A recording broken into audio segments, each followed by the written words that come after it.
Police say they are learning more about what the accused killer of United Healthcare CEO Brian Thompson knew before the day of the attack and what he allegedly did right after the shooting. Investigators say they believe Luigi Mangione knew the health insurance company would be hosting its annual investor conference there in New York City.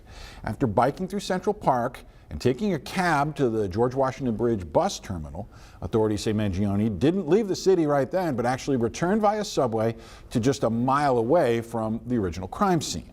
Mangione is being held in a maximum security prison in Pennsylvania, reportedly in a cell by himself, but not solitary confinement.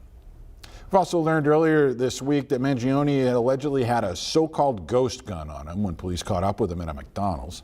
Critics note the weapons get around federal firearms laws by essentially letting the user build their own gun.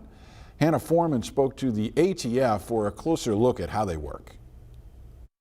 You make this, it has no serial numbers, no identifying markers on it, so basically it's an untraceable firearm. These untraceable firearms are often referred to as ghost guns and can be made in two ways, either through some kind of pre-purchased firearm kit or a 3D printer. So they're dangerous because it's a fully functioning firearm.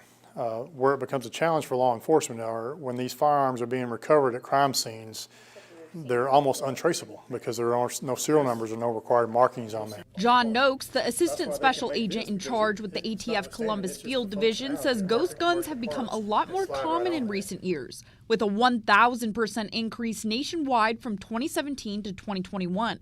Since then, there have been more regulations put in place. So that year in 2022, ATF used its rulemaking authority to redefine what the definition of a firearm was. Since that time, that now requires, for instance, the parts kits that you could purchase before have to be serialized. But the 3D printed guns can be a lot harder to track down.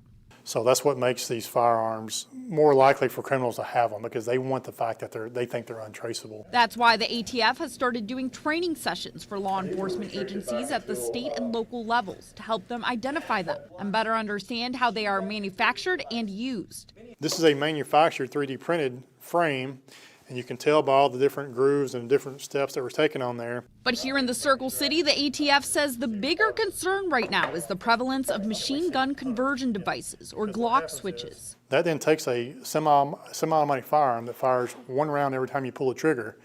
Now it's capable of firing 30 rounds in less than 2 seconds. That Glock switch can then be added to a ghost gun, posing even more potential problems. This firearm that is now untraceable will fire 30 rounds in less than 2 seconds. The ATF wants you to keep a lookout for these types of guns and conversion devices.